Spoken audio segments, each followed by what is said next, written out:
So this is Golden Doves class number 19, Roman numeral 18 in the introduction. We're in the middle of the paragraph, of the middle paragraph in the page. It says, according to the rabbis, because we're talking about Derasha. We're saying that the great Hachamim reached the level in which they would make Derashot. So let's understand this. According to the rabbis, there are four classes of educated men. The sage is a Chacham. The disciple of the sages, that's the Talmid Chachamim. One who's in the habit of reading. There's a person who knows how to read the Torah properly, who's a Koreh B'Torah, right? He knows how to read, he knows the Diyukim, he knows the Ta'amim, he knows the word Dagesh, different types of Dageshim, Dagesh Chazak, Dagesh Kal. So that's a person who knows how to read. He doesn't know how to make Derashot. And finally, there is one who can only follow the reading of others. So those are the four levels, right? He doesn't know how to read, but he can follow the reading of others. So let's look at each one of those levels, the highest level.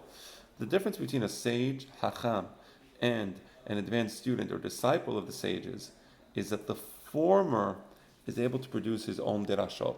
So what is a Hacham? A Hacham is a person who not only can read the text, but the mind of the Hacham can interact with the words on the text, right?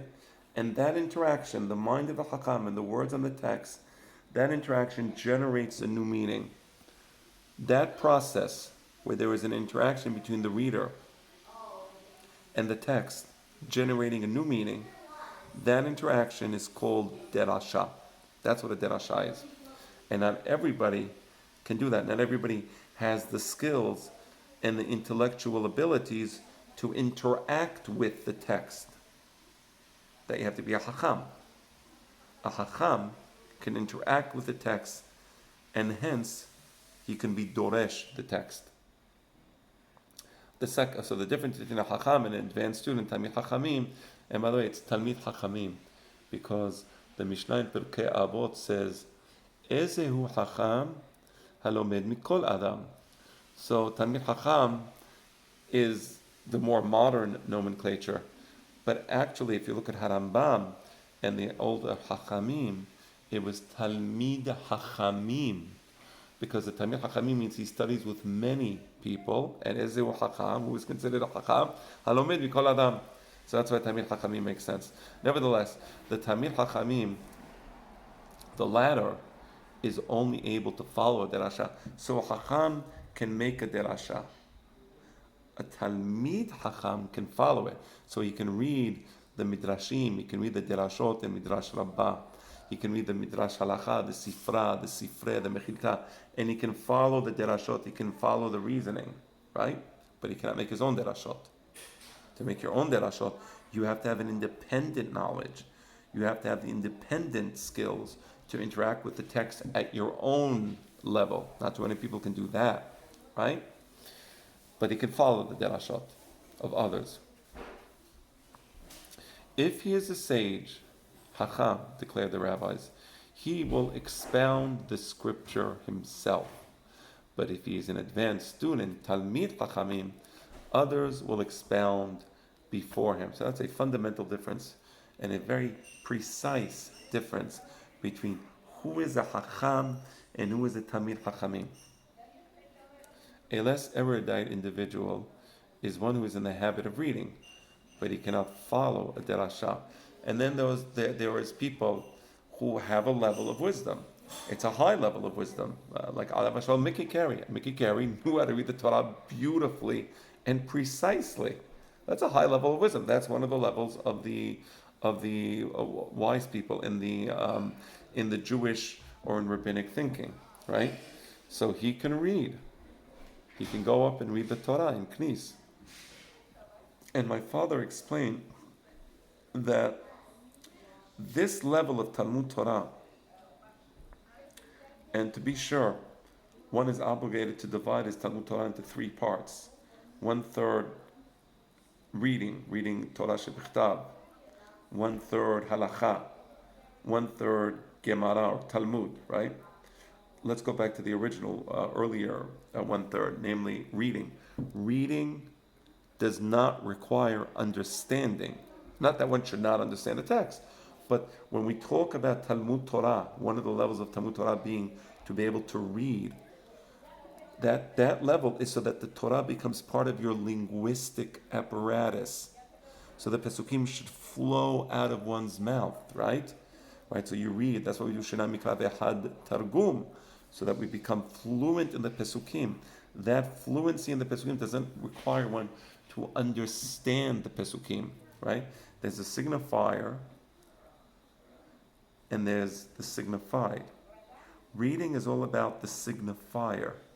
It's learning the signifier precisely. Once you know the signifier precisely, then you can go to the signified. But that's the next level. And finally, so this less erudite person who knows how to read the Torah perfectly can read the Torah perfectly, but he may not be able to follow the Derasha of other Chachamim. So if he doesn't know how to follow the Derasha of other Chachamim, then he's at the third level. If he knows how to follow the Derashot of other Chachamim, then he's at the second level. And finally, at the bottom of the educational scale is the individual who cannot read himself, but he can follow when others read for him.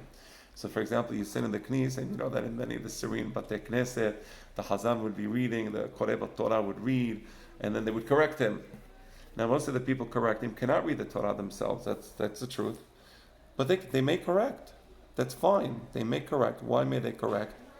Because they have the ability to follow the reading. That's exactly this level of Talmud Torah. This fourth level of Talmud Torah is one who has the ability to follow the reading, and he knows if somebody is making a mistake and reading incorrectly and reading improperly, so they would correct him, right?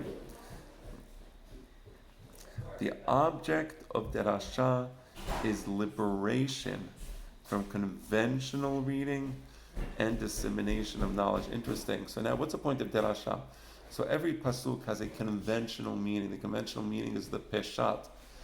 The meaning shenit pashat. There is a meaning that has spread out and has become, so to speak, the accepted meaning of a pasuk. The purpose of Derasha is to generate new knowledge from the pasuk, right? New knowledge from the pasuk based on the reader's particular perspective and the reader's particular wisdom. And now with this very specific and unique perspective and wisdom, he interacts with the pasuk and he has an insight that nobody else had before, right? So that's called Derasha. And that liberates a person from conventional reading, because a conventional reading is a reading of the Hamon Am, and I mean Hamon Am in a positive sense, not in a negative sense, right? But that meaning of the Hamon Am is the level of the Hamon Am. But if you're a Chacham, you should now be able to, so to speak, detach yourself from the conventional meaning and generate a new meaning. Not a contradictory meaning, but a supplementary meaning. That's important. So this new Derasha doesn't displace the Peshat, it supplements the Peshat. It becomes another dimension, right, of the text.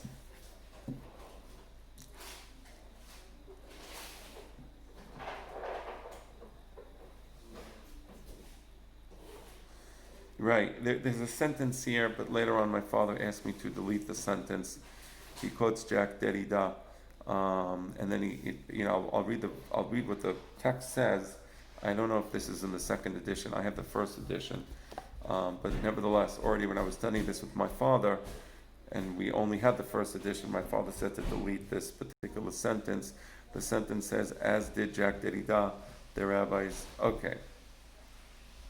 I think what happened is that, Jack Derrida was post-structuralist, as you know. I think he was also a very pernicious force in the intellectual world, insofar as postmodernism became a substitute for Marxism. Marxism was a failed doctrine, and to try to indoctrinate the political establishment with Marxism in a direct fashion would have failed.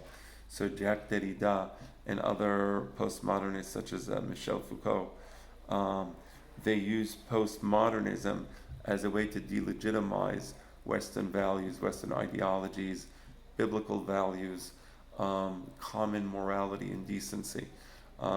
So I suspect that the reason my father told me to remove this sentence is because probably as he became aware of how postmodernism was being used, he became perhaps a bit disenchanted with some of the players. Not to say that there's nothing in postmodernism that is useful. There's many things in postmodernism that are very useful, and I believe we will perhaps touch upon those things in this book. So I don't mean to say that postmodernism has something to contribute at the intellectual level, but it was used in a pernicious fashion. That's just theory. I don't recall the reason my father asked me to delete this particular sentence. I'm just speculating as to the reason, but nevertheless, the sentence is deleted, so I will not read and explain it. Let's go on. We're now on the bottom, very, very last line of Roman numeral 18. The specific function of Derasha could be best understood in terms of Saussure's distinction between signifier and signified. Oh, that's interesting. This is really important. Let's talk about Saussure's signifier, signified. The signifier is the sound image of a word. For example, the spoken word tree. So you all hear that sound, the sound that I'm making when I say the word tree. That's a sound, right? So the sound of the word, that's the signifier. Because that sound, tree, it's actually a symbol for something else. So you have the signifier is the sound, right? The signified is the concept structurally connected to the sound image. And then of course you have what the mind understands, right? So when you say the word tree, there's a certain thought in the mind. And the mind says, oh yes, a tree, right? A tree. It's not a dog, it's not a cat, it's not a flower, it's not a blade of grass, a tree. You understand that at the structural level, and whatever meaning is, we can delve into later on. But you see the relationship between the sound tree, which is a signifier, and the concept of tree in the mind of the person, right? And then, of course, there's the actual tree, which is called the referent, or the referent. And that's the actual tree, but we're not talking about the actual tree now. We're talking about the sound tree and the concept tree. So the sound tree is the signifier, and the concept tree is the signified. Together, the signifier and signified constitute the linguistic sign, and that's the sign, a linguistic sign, word sign. Okay. All right. The term of the Derasha appears as a signifier, not as a signified. Interesting. So when you have a Derasha, a word that you're going to be Doresh, or a series of words that you're going to be Doresh, right? So you have the words, you have the signifiers, right? So the entire term becomes one signified, right? But there's no signified. So I'll give you an example. The classic example I've used on many occasions, and I stick with this example because we can all understand it perfectly. You don't have to be a scholar in any esoteric field of halacha to understand the derasha of Zachor et Yom HaShabbat lekadesho. The conventional peshat meaning is to somehow remember or to declare as a way of remembering, because Zachor also means to declare. So Zachor et Yom HaShabbat, and by declaring the Shabbat, you make it holy. You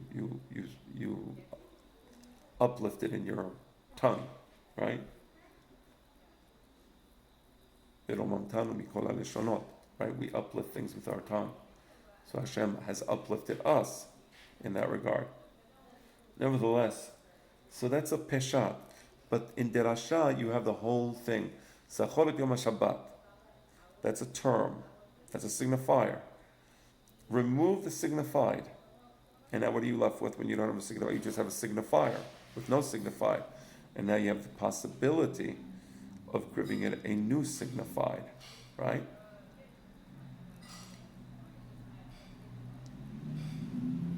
The term of the Derasha appears as a signifier, not as a signified. Meaning is not present, it is generated. So you don't have, in the words, you don't have the meaning, cup of wine. It doesn't exist. But that meaning is generated. There is an interaction between the mind of the reader and the pesukim, right? And the mind of the reader, the hacham, generates this new meaning through the process of derasha. The derasha being nazkira dodecha miyain, right? O zichro kien levanon. Those pesukim, I know that those pesukim, the word wine was explicit. So the word zachor, or zachar, nazkira, zichro, seems to imply wine.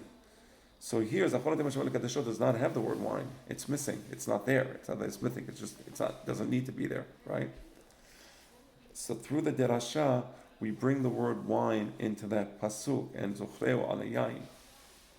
That's how the derasha works. That's what it means. It's generated. It's not there. You can't uncover the pasuk and find the word wine there. No, it was never there till the Doresh came and gave it that meaning. Another, by the way, make no mistake, notwithstanding what I just said, the Misvav Kiddush Alayayin is the Oraita. But obviously this has to be explained in the context of a class on Dinim Muflaim, so I will put that on the side. I just don't want anybody to misunderstand my position on the matter, or my position on the first two Amudim in Masechet Nazir, and the question of Kiddush Alayayin. Now let's continue. Another fundamental distinction introduced by Saussure will explain how Derasha generates meaning. Saussure distinguished between the linguistic concept of the sign, the signified, which is the counterpart of the sound image, and the linguistic value resulting from the association or opposition of a term to other terms of the linguistic system. Okay, let's save this for class number 20.